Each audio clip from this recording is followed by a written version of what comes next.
Hey Canucks fans, the Canucks got an extra couple of days to recover and prepare for their first game back, but in the end, is it really going to make much of a difference?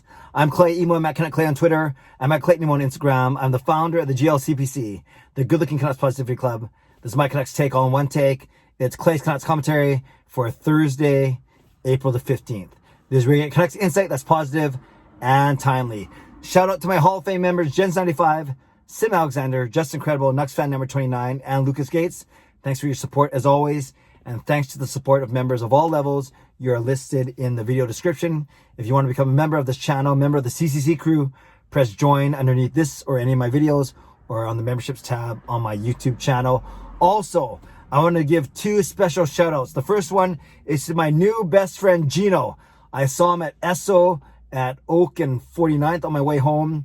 He recognized me even from behind my mask, and then he asked me, it was pretty funny actually, as we were at the gas station, he looked at my car and asked me if I actually write off my car as my home office space for tax purposes. So I thought that was pretty funny. So thanks, Gino. Great meeting you, great chatting, and keep up the good work, and I look forward to running into you again sometime. Also, shout out to my friend Adam from Twitter. Claims he saw me in Whistler in last August 2020. Didn't get a chance to say hi, but he did say that he did see me, that he was 90% sure that it was me. So that's good enough for me. That's 100% sure that I'm going to give you a shout out right now. So Adam, thanks for claiming to see me in Whistler last August. See, friends, that's all you got to do to get a shout out on these videos, is just claim that you saw me somewhere or be nice to me, and you know that I'll return the favor. Okay, let's talk about the Canucks. I did a very quick vlog at lunchtime today. That was right after the Canucks announced that, or the NHL announced that their game against Edmonton tomorrow on Friday night, their first game back supposedly, that was going to be postponed. So now we know a bit more. So let's kind of walk you through the day. Well, actually starts with yesterday with JT Miller with his very telling and honest, vulnerable, courageous Zoom call yesterday with media at 2:30, and truth bombs galore. Not ready, fearing for our safety, hard to comprehend, not even thinking about playoffs. So many things came out from there. And as I speculated yesterday, well, I said a couple things. It was good that it was JT Miller, very articulate, very well spoken, very respected, veteran. People, when he talks, people listen, and he's very honest, as we saw. I'm not sure if the Canucks intentionally put him out there because they knew that he'd be the right person or whatever it is.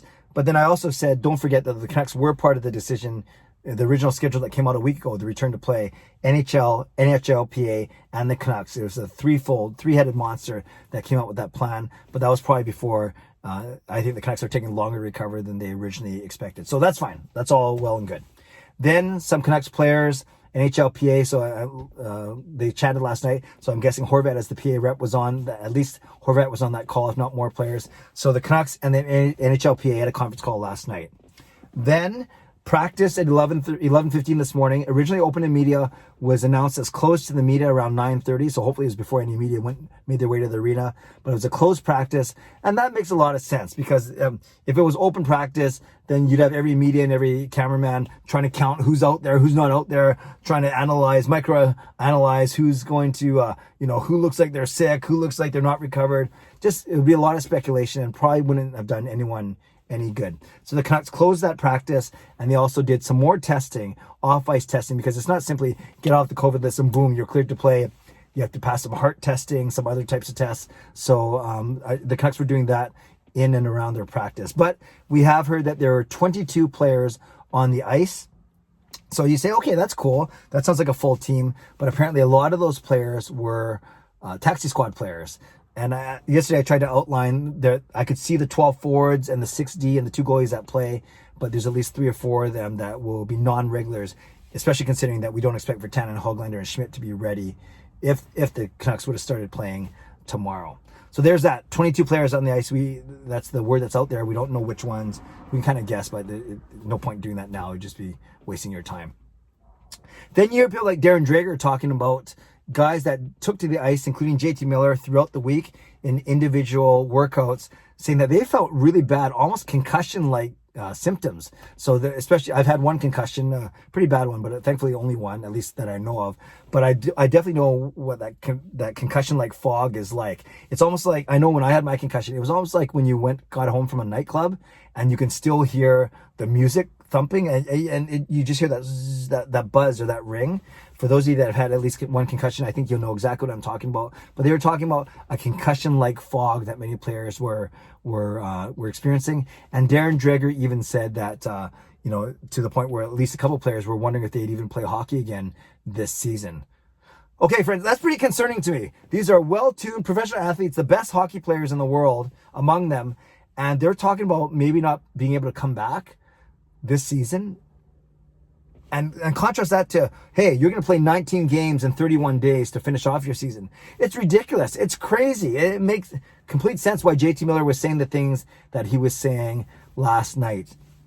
So that's very concerning to me. And that's kind of what I led with in this video then is, yeah, sure, it sounds like the Edmonton game tomorrow is postponed. Probably the Saturday game against Toronto will be postponed. And then they had Toronto again on Monday. So there's some talk that maybe they go Sunday, Monday. The Sunday would basically make up for the Saturday. They go Sunday, Monday against Toronto here. So that gives the Canucks at least an extra 2 days, right? No game on Friday now, no game on Saturday. An extra 2 days to get practicing and get recovering, whatever it is they need to do.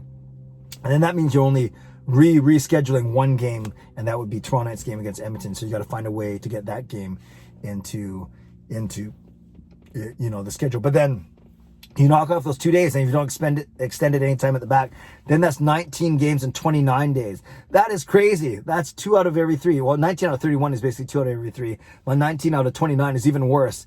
That will be absolutely nuts. And that's what I was kind of saying. Yes, it's great to have these 2 extra days up front at least to recover and to prepare, but then that also means you got to find time to put those 2 games in the next 5 weeks, and we already know how difficult that's going to be. And I don't think anyone's expecting a miracle of any sort. The Canucks to make the playoffs if they can't even ice a full roster, and even if so, if they do, what kind of shape are they going to be in game 2, then in game 3, and then imagine what game 10, 12, 14, 18, 19 are going to look like. It could get ugly, could get very, very ugly.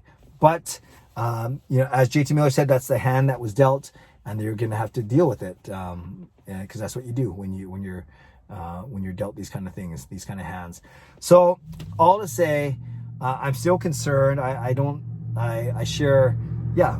reiterate everything that I talked about last night in my vlog, and especially my live stream last night. By the way, thanks to everyone who joined me. We had over 90 people at its peak, which is pretty darn good for midweek live stream on a night where the Canucks weren't even playing. So my next one will be tomorrow night at 10 p.m.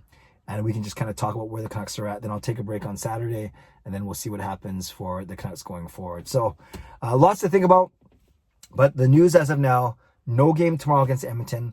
The game against Saturday, against Toronto, unlikely to go, and then we'll see what happens after that. But it sounds like the NHL will release a statement tomorrow with the rescheduled game. So I fully anticipate Friday, Saturday to be bumped. Then the question is, will the Canucks start again? Will it be Sunday or will it be Monday? And in the big picture, does it even really matter?